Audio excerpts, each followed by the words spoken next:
Hello again, everybody, and welcome to another Inside Lowell podcast. I am your host, Teddy Panos, coming to you from the WellPoint Studios here in downtown Lowell. Unicare is now WellPoint. New name, same commitment to Massachusetts. At WellPoint, your whole health is their whole point. And we thank our friends at WellPoint for helping to make this podcast, all of our Inside Lowell podcasts possible, along with some of our other sponsors out there who are jumping aboard here. And you'll see their logos scrolling across the list. Those include, of course, our friends from the Washington Savings Bank. Make the switch now to Washington Savings Bank. Thank you as well to TMI Properties, the newest member of the Inside Lowell family, from affordable to luxurious apartments for all. Boston North Company, business solutions for restaurant and retail. Mahoney Oil, providing warmth and protection since 1925.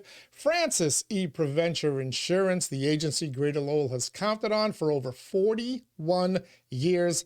And last but not least, our friends at the Massachusetts Pirates, bringing all the hard-hitting action and excitement of arena football to the Tsongas Center on the campus of UMass Lowell. And with that, let me welcome in my special guest for our Inside the Pirates podcast. You probably recognize him as one of those star athletes making those amazing catches on a weekly basis for you. Isaac Zico is joining us on the phone line, on the Zoom line, I should say. How are you, Isaac? Doing all right. Pleasure to be here, man. Great to have you here. I want to talk a little bit about this season and how it's gone for you guys and what the road ahead lies. But I was looking at kind of your story a little bit about how you got here. And for the folks out there who maybe are kind of seeing you and hearing from you for the first time, how does a kid growing up in a Georgia suburb of Atlanta find his way to our fair city of Lowell, Massachusetts? Honestly, I've been knowing Jawad since 2020. So the first conversation we had was in 2020. What happened was after COVID, I ended up going to a league called the Spring League, which is now the USFL / or UFL / or XFL. After I got done with that, he hit me up in 2021 and was like, "Hey man, you want to, come be a part of something special with the Massachusetts Pirates?" And I was just like, I'll give it a shot. So I ended up coming out in 21. I didn't stay long because my mom ended up getting sick with COVID. But I told him, I was like, for sure I'll be back next year in 2022.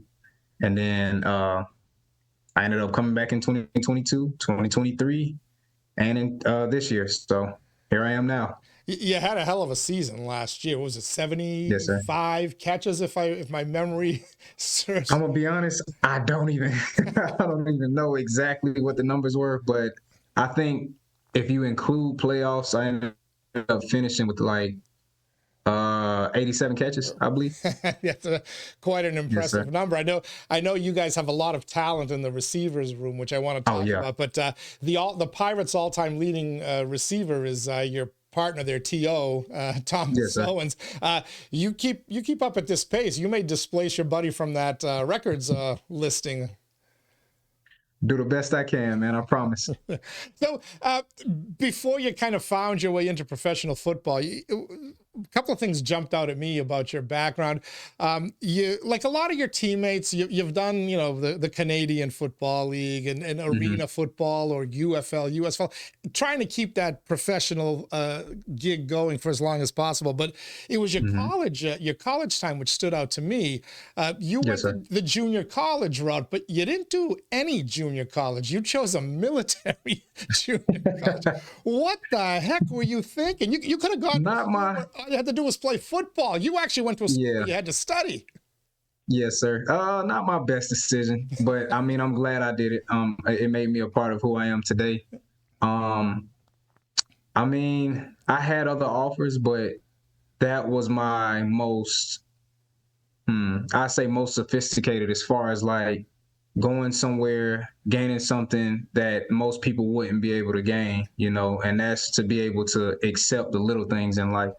Me going there taught me a lot of things that, I still apply to my life today as far as discipline wise and things of that nature. But Yeah, I ended up choosing that route because I've seen guys go there, make it out of there and end up going to bigger schools like Georgia, Alabama, Miami, schools of that nature. So I was just like, shoot, let me just give it a shot and just see how it turns out. So that was kind of the reason why I chose it.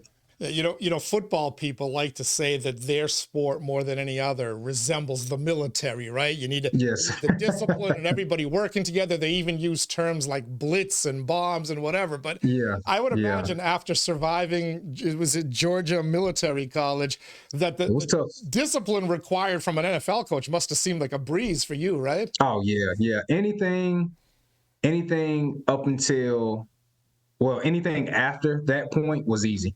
Because I mean, that wasn't just football. Now it's a little bit different for kids. I went out there probably last year at some point, and it's a lot different from what I experienced versus what they're experiencing now. Because we had to wake up, we had roll call, we had to do all the stuff that all the other military kids had to do, and on top of that, we had to play football, and on top of that, we had to be a student.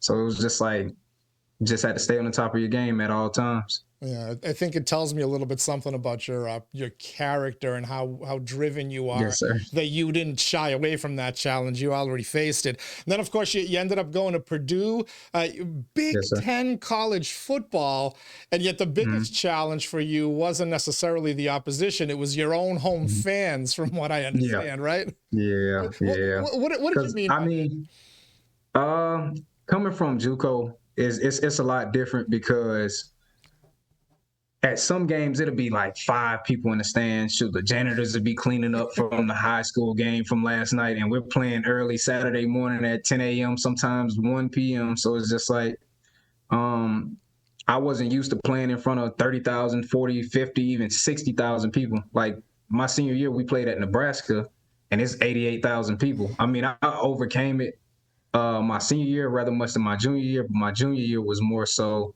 me just overcoming the odds of playing in front of so many people. So once I got used to it my senior year, that's where I had my breakout season. Yeah, you certainly did, and that gave you a chance. You went to a couple of NFL camps, a rookie camp, I believe, with the Tennessee Titans, and then you almost made an opening week NFL roster with the Arizona Cardinals. That must have been such a heartbreak for you to be that close. Yeah. 3 days away from playing on an NFL Sunday, right? Yes, sir. Yeah, it's heartbreaking, but I've accepted it. It's all a part of business. So yeah. So, yes, sir. So now I'm looking at I love going to the games and watching you and T.O., who I mentioned, and also T.O. Redding. It's got to be as talented a wide receiver room as I can recall, right? And depending on the level, but I mean, it seems like you guys try every week to outdo each other with spectacular catch after spectacular catch. I know T.O. got the ESPN shout out, right? But I almost get the feeling that one of these weeks, either you or T.O. is gonna best him.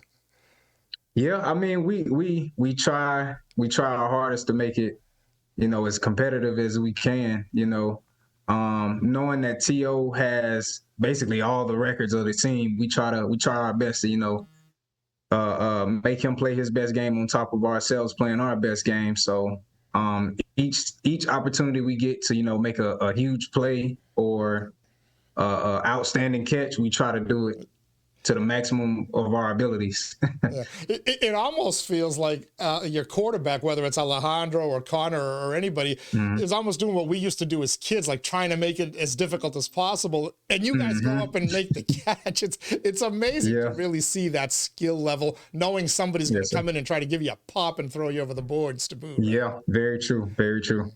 All right. So looking ahead, you got the Jacksonville Sharks this week in Jacksonville. It was a team that you handled relatively simply, if I remember, earlier in the year when you guys started off 4-0.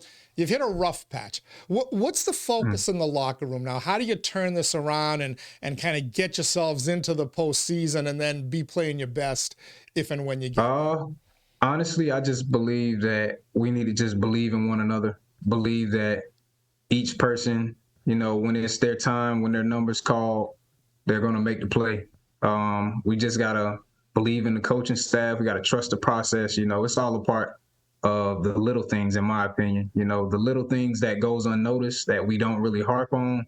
Those are the things I feel like we should harp on, because later on down the road, you know, as one of the coaches even said in a meeting the other day, those little things start to add up. So once we harp on the little things and try to get the small things corrected, that's where we, you know, start looking a lot better, looking a lot sharper, and winning a lot more games. Yeah, the little things, like the kind of things they teach you in those military schools, right? Yeah, yep. All right, Isaac, appreciate you joining us here on Inside Lowell. Best of luck this week in Jacksonville, the rest of the season. Yes, sir. You got one more home game, so the home crowd can see you in 2 weeks from when we record this, I believe. But we certainly hope we get to see you a lot longer in the playoffs. And thanks again for being here. Congratulations on all you've accomplished so far, and good luck the rest of the season. Absolutely. I appreciate y'all having me. All right, and we certainly appreciate you joining us as well. That is Isaac Zico, star wide receiver for the Massachusetts Pirates, joining us as we go inside the Pirates here at Inside Lowell. As we like to say, if Lowell is your home, this is your place. Till next time, be well, everybody.